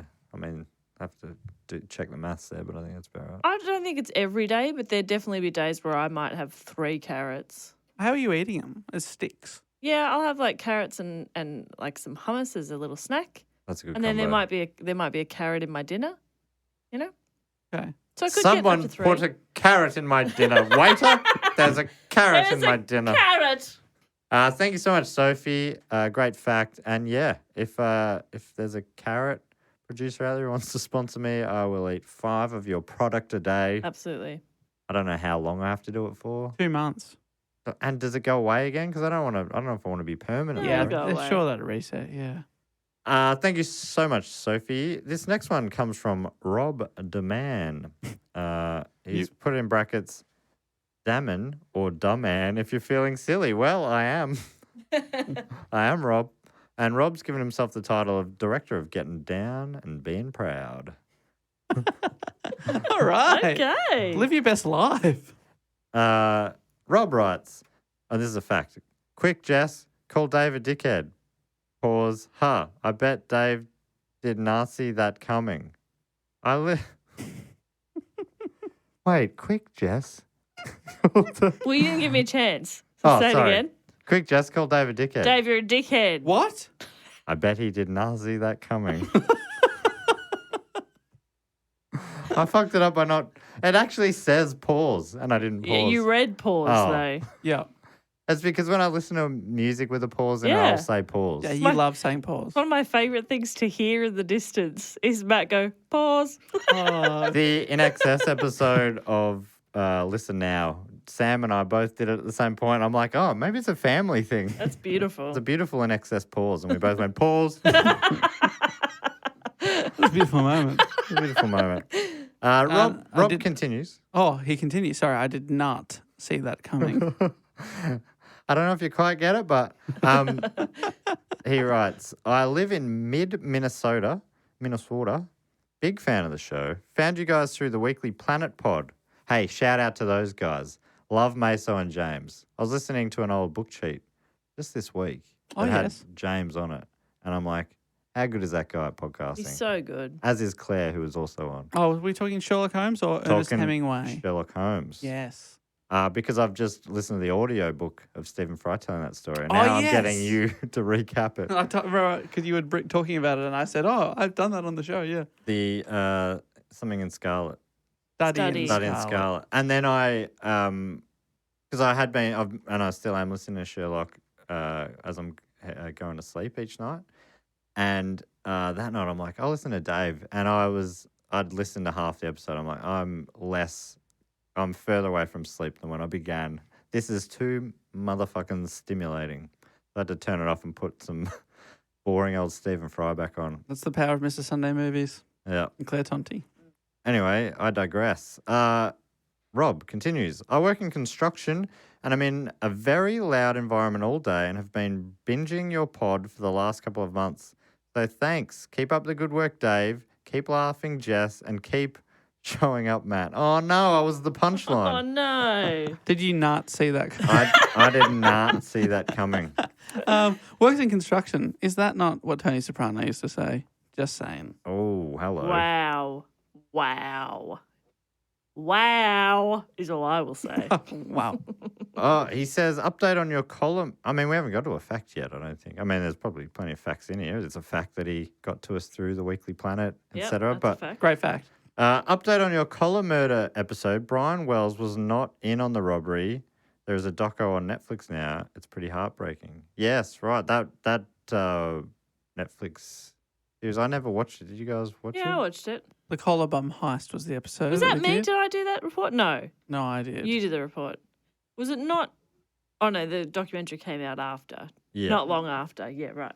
And that's why on our YouTube episode version of that episode, we got a few views and a lot of people not enjoying us, not taking it seriously enough. Yes, but I have been reliably informed, but they do not mention the cheese or butter rooms Yeah.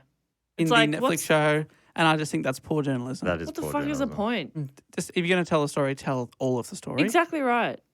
Why are you leaving out important facts? Come on, she's got a butter room and a Very- cheese room. Very disappointing. Rob finally says, in Arizona, it's illegal. Oh, okay, this is the fact. Oh, Rob. In Arizona, it's illegal for a donkey to sleep in a bathtub. In the 1920s, a local dam broke, flooding a rancher's home. The rancher's donkey had become accustomed to sleeping in a bathtub, which filled with water and whisked him miles away. After working to rescue the animal, the town passed a law that prohibits donkeys from sleeping in the tub. Wow. But if he likes doing it, Who cares where he sleeps? He's accustomed to it. that's right. Imagine the town just not going up to the donkey's owner and saying, hey, can you stop doing that? Because for some reason it affects us. They Needs to be say, a no, law. we're taking this to the Yeah. town meeting. We're going to ratify it in Yeah. the town council. We're putting pen to paper. Wow, that's a wild fact.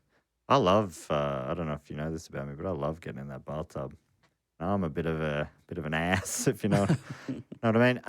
And finally, we've got Vinny Giovanni Bonadonna. I know a dog called Vincenzo. Oh, fantastic. Not this guy, though. Vincenzo's no dog. No dog at all. And Vinny asks a question. He's got a preamble.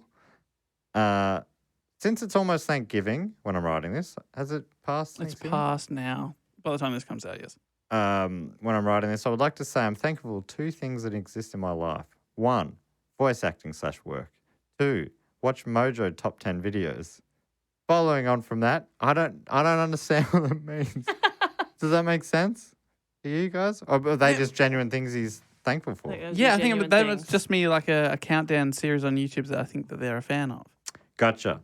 Actually, maybe he does the voice work for Mojo top 10 videos. Is that what he's saying? Oh. Sorry, Vincenzo. It's getting late here and I'm already slow to begin with. Vincenzo continues, starting with number 2.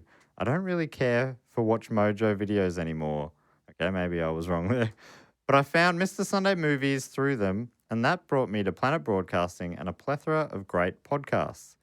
And at number 1, at a young age, I enjoyed radio talk shows and things like that as well. I enjoyed different accents. I found that the Australian accent is most pleasing to my ears in the podcast /radio form. I feel like I've butchered every inch of that. You following what I'm saying? I'm looking at Watch Mojo is a YouTube channel that top 10 lists on music, TV, film, and video games. We publish 4 or more top 10s daily, and they have 23 million subscribers, so they are very, very popular. But obviously, he's not that big a fan of them anymore. But it did deliver him here. Anyway, Vinny's question is, what accents do you guys like or enjoy? Or whose voices in particular? Irish and Scottish are very nice. Oh, Yeah, I great miss accent. absolutely. I love a beautiful Spanish voice. Yeah, I love the New Zealand accent. Yeah, New Zealand's really nice. I love staying with the Spanish-specific people. I love Rafael Nadal in the press conference after a tennis match. That's yeah, a good one. That's a good one. South African one, I'm a fan of. It can be very funny, but it's also Just like, I think it's a nice accent. Auntie Donna used it pretty well in their Netflix series. I don't think there are any. I can't think of an accent I don't I like. like accents. Yeah, because you always find other accents interesting. I don't really think about Australians much. I love it. England's got so many in Yeah. in sort of small amount of space. Yeah. Yes, that's amazing how different they are. Mm. I also love many of the accents from the Caribbean. Oh, yeah, Beautiful beautiful. voices. Like the Caribbean. Yeah, from the Caribbean, sorry to say it correctly. Yeah, I think both are acceptable. But I and it's the same in America. They've got so many accents as Yeah. well. And in Canada, eh? I mean, Canada is in America, if you think about it. Say again? So thank you, Vincenzo, Rob, Sophie, and Siraj for those facts, those quotes, and those questions. You can get involved with that, like I say, at patreon.com/2gonepod. We also like to thank a few of our other supporters, and Jess normally comes up with a little game before we do that relating to the topic. We give them a record. Oh, that makes What do you sense. reckon? Oh, great. fantastic. Made for it. Well, if I could kick things off, I would love to thank from Ermsworth in England. I imagine they have fantastic accents. I'd love to thank Adam Osborne and Danielle Reed. Double power, bit of a power couple. Oh, what can they do together? Um. What about world's longest tandem bike ride? Oh, that's nice. How long they ride for? Like all the way around the world. Get Wow. fucked. Even when they got onto a ferry, they're pedaling the whole time. They rode up into like something that caught the wheel and they just keep pedaling. That sounds awful. The whole world. I would hate that. would be brutal when you know it's not actually helping you move. It's or, helping or is you- it powering the ferry? Yes. Oh, okay, now I'm in. It's also powering your own sense of self-satisfaction. No. Wow. So no brakes. Oh, no, it's one of those records where it's like they went around the world, but it took them 11 months. Right. Yeah, gotcha. right. Oh, that could be nice. Yeah, so they've seen every So, continent. but they do stop to sleep and eat. Yes, but they sleep and eat on the bike. Oh, dear. No, that's not true. Yeah, okay, great. Thank you so much, Adam and Danielle. Good luck on the ride. I would also love to thank from Agora Hills in California, in the United States, John Mcnamee. John has the record. Fuck, I've started this sentence with Fantastic. no idea where I'm going. With the most Eyebrows. eyebrow. Multiple eyebrows. Yes. Whoa. So there's like, you think you've got eyebrows, you got two. I got two. I would have thought I'm clubhouse leader so far. No, John has 3 sets of eyebrows above those. Oh. Sort of like so 8 in total. Adidas. No, Adidas stripes +1. Yeah. Holy They keep moly. going up. So if he's shocked, you're like, holy shit, he's shocked. Holy shit, that guy is shocked. Let me tell you. Yeah, whoa. That's a great record. And did he have to shave them in? Like, did he have just a No, a it's hairy natural, forehead? but he only discovered it when he was hit over the head. Oh, Mm. wow. Okay, I love that. Thank you so much, John Mcnamee. What a fantastic record you hold. And I would finally love to thank from Sutherland in New South Wales, Australia, Benjamin Luke Waters. Ooh. Luke Waters. You'd think he'd have a nickname Warm, right? Luke Yeah, Warm Waters. absolutely. Warmy. Do you think he'd be known as Warmy? Yeah. He has the record for most consistent temperature created by his mouth. Right. Whoa. As in, like, So he's like blowing lukewarm air. he's blowing bubbles into water, and it keeps it at the Miller temperature, Whoa. Miller degree. Millidegree. Yeah. Miller time. Wow. And he keeps it right at the same temperature. He's What done it for temperature is longer. it? Beautiful temperature of all. Mhm. 69 degrees. 69.69 degrees. Yes. Nice. Yeah. It's in it for 2 for 2. Fahrenheit or Oh. Celsius? Probably Fahrenheit. Celsius, that's very That's hot. quite warm. It's really That's hot. quite warm. He's a dragon. That is too hot for a spa. Yeah. Yeah, it's too hot for a spa, So, yeah, I reckon but maybe not quite Fahrenheit. hot enough to boil the kettle. No. Okay.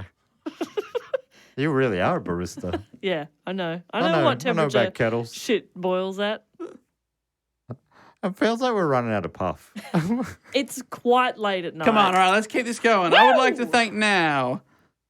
So thanks to those legends. I would like to thank from Kitchener in Ontario, Canada, Justin Godderly. Oh, okay. World record for longest vertical swim up a waterfall. Whoa. Wow. Amazing. Like a salmon going up. Yeah. He's like a salmon. Wow. The human salmon is what he's marketed as. Amazing. Justin Godderly, the human salmon. That's incredible. All the way Human up. Salmon, yeah. And he swam all the way up. The highest one so far is only the third highest waterfall in the world. He's still attempting to top the first and second tallest waterfalls. Which are... K1 and K2. I can only get number one is the Angel Falls in Venezuela. Yeah. Number two. Fuck, you're a nerd. I'm one of those- sometimes. I call that K1. Fuck, you're a big old nerd. What a... Who knows about that? Who knows I about don't know what number big What are you, Big things? one of the bloody McQuirter twins? Yeah, go. Dave McSquirter over here. McSquirting facts out his... He's tiny tush. Yeah, I squared out my tush. Thank you to Justin Godley. I would like to thank now from Watford in England, Damon Rycroft. Damon obviously has the world record for the most convincing impression of Dwayne "The Rock" Johnson. Oh. That's so good. Anyway. I was thinking, honestly. No, but mate, can you save it or can you? Okay, no, it was going to be world's best impression of Shane Warne. Can he do both? Oh yes, absolutely, yes. He's very good. Got 2 records actually. Wow. If you smell what Damon Rycroft is spinning. There it Shane is. Warne. Yes, spin bowler. Been King, the Sheik of Tweak. Great nickname. That is Disagree. that's such a great name. Great nickname. Mine's a scientist. Thank you so much to Damon Rycroft. I would like to... That is a good nickname too, the scientist. Not that a is good. scientist. I would like to thank from San Diego in California, Todd Gladden, Oh, that's a great name. who holds the record for the world's longest umbilical cord. Wow. Oh, his Yeah. or owner of? No, it's his, and he has not cut it off. Really? Right. So he's sort of on the leash, so Yeah. to speak, from Do they his mum. not fall off eventually? No. I think they're Really? meant to. I mean, but this is the longest one ever. He's It's like super glued it this is on. like it's 48 meters long. If I'm picturing this Whoa. right, if he followed that back to its source, it would be up his mum. Unless it's been detached from his mum and he's just walking around with a rotting umbilical 48 cord. meter long umbilical cord. Yeah, Dave, this was a great one. But When you give said to still Todd. attached, you meant to him. To him. I thought. No, yeah, I thought both. it's so he could go bungee jumping on that if he wanted to. It's up Mum, his you mum. hold tight. Mum, grab that little shrub. Mum, have you got a good grip on it? Grab the shrub. Ooh. Oh. Just the look on your face as you're going, if he followed that. Yeah, it'd be up his mum. On you, Todd. Thanks, Todd. Is it my turn? Oh yeah. Hooray! I would love to thank from Edinburgh in Scotland. I'd love to thank Clara O'Shea. That's Ah. an Irish name. I'm a big fan of that name. That's an a great incredible name. name. Clara Clara O'Shea. Clara O'Shea. I'm seeing chickens and Yep. eggs. Yep. They love these. They love egg related records. They're often smash them with their heads, but not in this case. This is the world record for the amount of eggs matched to the mother hen. Wow. She gets them all and she goes, oh, this is that hen's. And she Wow. returns them all to How many hens? It was actually 33,462 Wow. million. Wow. So Hens. Hens. How many eggs? Well, 2 apiece. You do the sums. I can't. I've forgotten the first number. It was 66 very billion big. or something like Yeah, that. it's got a few. Wow. Wow. Did she match back like an entire year's supply of eggs? Yeah, it was. Yeah, it was a big undertaking. What percentage of accuracy? Oh, within 0.41%. Fucked. Wow. That is incredible. Why Yeah. is she not a household name? I don't know. That's I have amazing. no idea, Jess. And the question you ask makes me furious. Why isn't she a household name? It's wild. She right. should be. It's bullshit. It's absolute bullshit. I scream her name from the rooftops I know. of an I've, evening. I've heard. Clara O'Shea, matching them eggs. Yeah. And people are going, shush, Yeah. shush. It's the middle I'm of the like, night. you shush. Yeah. If you start sitting around the dinner table saying, Clara O'Shea this, Clara O'Shea that, then I will shush. Yep. But until that day, Yep. I will be yelling away. Mm-hmm. Doing God's work. I appreciate that. And so does Clara. Thank you, Clara. I would also love to thank from Masham in Great Love Britain. that. Yeah, I like that Love too. to thank Stefan Headley. Masham, Stefan from Masham. What about our world's wobbliest wheelbarrow? Oh, wow. It must be really Yeah. wobbly. Now, Really what wobbly. has Stefan done here? Stefan, what has Stefan done to be included in He this? loosens yes, the wheels. exactly. And he's learned to cope with it. Oh, yeah, Do you know he- how hard that is? He doesn't He's- spill a thing. He's done over his entire garden using the wobbliest wheelbarrow. That is good. Wow. Now He's I'm really impressed. impressive. Fuck you. No. That's why you are the pun master. No, but a master bows down to a king. What's wobbliest wheelbarrow? I mean, come on. That's very good. And he's done a really good job He's with done that a great job. garden. Don't take that away from him, Yeah, Matt. Come on. No, Matt, come on. What do you think? He loosened some wheels. I For- didn't realise. For at least scale, like in the book, there's a photo of him next to the wheelbarrow. At least, Yeah. can't just have a wheelbarrow on its own. And he's blurry because he's trying to hold on and they just... whoa, whoa, whoa! It's amazing. Most people would fall over, but amazing balance. Anybody else get pushed around in a wheelbarrow a lot as a Oh, kid? I love that. That was Yeah, I so love fun. that. So wobbly, Yeah. you know? So wobbly. It's a bit dangerous. But imagine that, but the wobbliest Oh, possible. my goodness gracious me. It's the poor man's unicycle. Yeah, isn't big it? time. Probably maybe it's the other way around, actually. Well, yeah, if you can't afford a bike with two wheels. Think of wheelbarrow as really the rich man's unicycle because it's actually useful. Yeah, you can put stuff in it. The trailer, that was one I remember. Dad getting the trailer before a holiday, Yeah. push it from the back to the front, you'd have to sit on the back to counterweight it. So, what a thrill.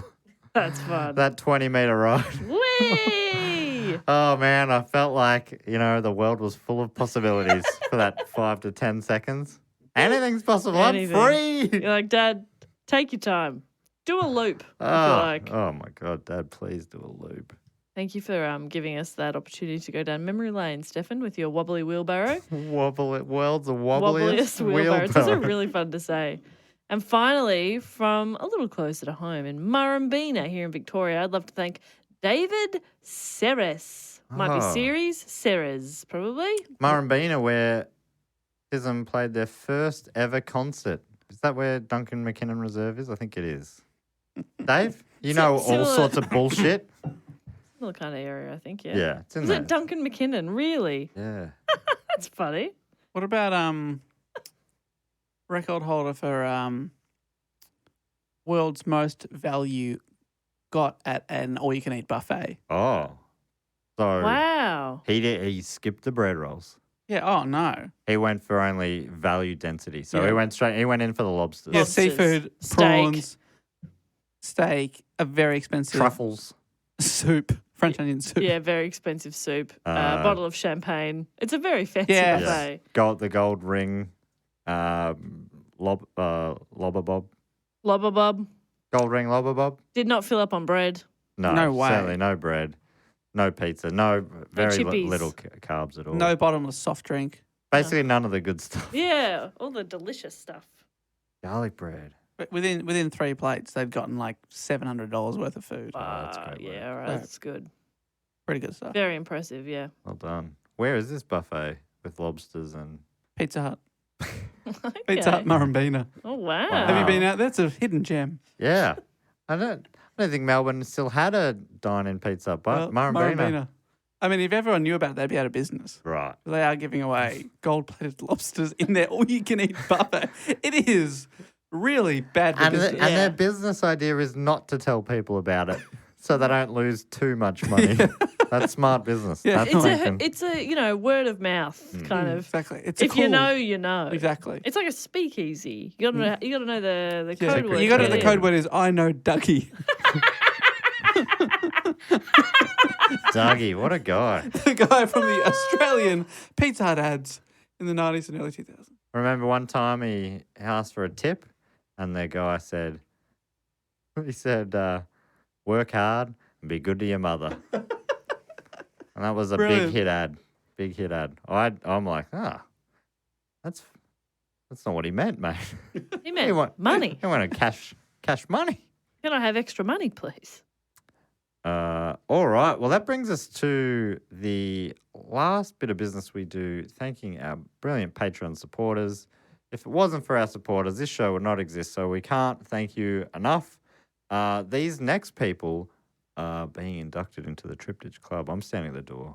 I've got the velvet rope ready to lift. I've got the clipboard in my hand. I'm going to read out 4 names this week. After I read them out, Dave will hype them up so they're coming into the club feeling good about themselves. Dave's not always that confident in the way he hypes them up, so Jess then hypes up Dave. Yep. Thank you. Dave's also booked a band. Jess got some hors d'oeuvres or food of some sort and a drink. What do we got on the menu tonight? Guinness. Oh, yeah. Great one. My And goodness, my also goodness. Bulmers. Oh. And soda bread. Ah, It's an Irish theme. I love this it. week. Oh, fantastic. Soda bread. I don't know what it is, but it sounds. I like bread. When we were in Ireland, we stayed at that very nice Airbnb in Dublin, and they had made like some bread for us. Oh, that was good soda bread. That was nice That bread. bread was great. Yeah, I that know was you great. loved that bread. You love soda bread. I ate most of it. Yeah. Did I say that to you then as well? I'm like, what's soda bread? Yes. Yeah. Sorry. No, My memory. but I just knew that you'd had it and Yeah. liked it, and so I was like, I can, You can remind take you me of back. this exactly. I remember it. Yeah, I loved that little whatever we had there, 4 nights in Ireland in Dublin. Loved it so Beautiful. much. And I did say I don't like Guinness earlier. I gave it a bit of shit. I don't mind it. I just prefer nearly every other stout. That's all. I like it enough. Yeah, that's fair enough. It's just not. It's different to every other stout as Yeah, well. it's very unique. Yeah, and I don't mind. I just couldn't. I mean, you're not going to be smashing back 8 pints of it, are you? No, I had a pint of it the night we did the Irish live show, Yeah. and it was great. People always said the Guinness you have in Dublin tastes fresher, and that didn't turn out to be the case. Oh, at that's all. interesting. It tasted the exact same to the ones I've had in Melbourne and elsewhere, but Anyone who was offended earlier, though, when you said you didn't really like it, is not still listening now to absolutely hear turned that off. apology, that backpedaling. when I get an angry message, I'll say, "Well, listen to the end, mate." Yeah. Actually, I completely backpedaled. So, Dave, who is performing? Well, sticking with the Irish theme tonight, we've got U2, I knew you'd. but instrumental. Ah, Okay. what's Bono up to? Could not be making it, but you know who will be there? Cream! So he will be playing the character of Cream whilst the band play and look at him with bemused looks, going, what are we fucking doing up here? Bono. That might have been one of the hardest laughs I've ever had in my life, just because we were so We tired. were so tired. And People go thankfully, back to the live Ireland episode, the one about I can't even remember what it was called, but it was about the Dublin Whiskey Flood and Other Irish Tales. Yeah. And there was a riff that we did in the Patreon section about characters that Bono had played. Yeah. But if you want to just find it out, one of our favourite Irish listeners, John, has actually animated that. Has he done that one? Yeah, there is an animation of I'm us talking sure I've about seen Cream. it. We I've should say forgotten. it on the pod because we haven't. We've mentioned that we're nominated for an actor, or actually, by the time this comes out, we've probably already lost an actor, but honour to be nominated. And yeah, John was a big part of that. He did the animations for it. So. And people loved those, and we thought they were absolutely awesome. So check out John's great work. And we got to meet John on this night that we're talking about in Ireland. Anyway, Right. so beautiful Irish themed night here tonight. I'm lifting up the velvet rope and I'm reading. The first name off the list is from Taupo in the Bay of Plenty, New Zealand. It's Fraser Cameron. Bay of Plenty, plenty of good times tonight. Yes. Welcome in, Fraser. I'd also love to welcome in from Redcar in England, in Great Britain, Sean Oliver. Oh. Oh. It's like, surely there's something in Oliver. Red car. He's going fast. Please, sir, may I have some more of you? Because you're the best. Nice. Okay. Oliver Twist. Yes, no, it's good. Woo! Thank you, Jess. I'd love to say to welcome in from Croydon in Surrey, Great Britain, Adam Knight. Well, it wasn't going to be a good night, but it's going to be a great night now. Yes. For Adam. And finally from Thetford, sorry about the pronunciation there, probably in Great Britain, it's Philip Greer. Welcome in. Bringing up the Greer, my best man. See? Did it. See? Thank you so much. Believe in yourself. That is your best one in months.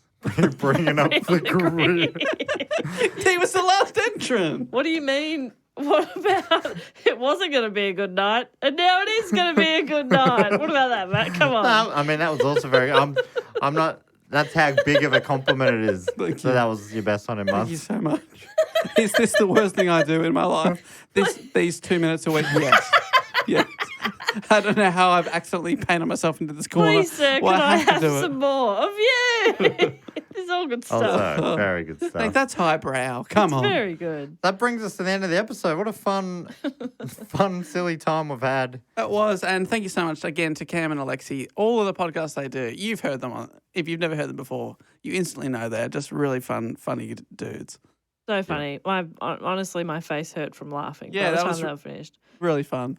So it was a real pleasure to have them on the show. But yeah, definitely check out Finding Drago and Finding Desperado. And if you haven't heard of either, I would go back and just start from Finding Drago because they mention it in Desperado a couple of times, with minor spoilers. So I reckon Yeah, start from the beginning. Yeah. start from the beginning and Really go is through. Yeah. gripping. It's one of those things you will smash it out in a couple of days. Yeah, it's really great. And so funny and interesting. It's great. Just listen. Okay. So good. So Dave, boot this baby home. Yeah, thanks so much for listening, everyone. We'll be back next week with another couple of episodes. I think maybe even next week it might even be a Christmas special. Ooh. Which is pretty exciting. But you can get in contact with us at any time. dogoonpod.com is the place you go there. You can find our merchandise.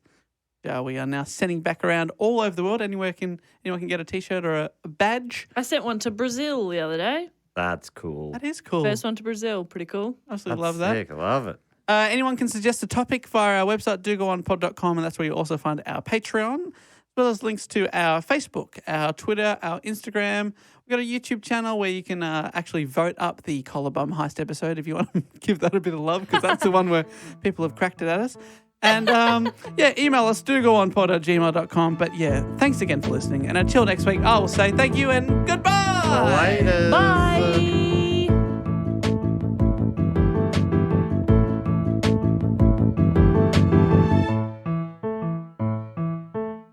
This podcast is part of the Planet Broadcasting Network. Visit planetbroadcasting.com for more podcasts from our great mates.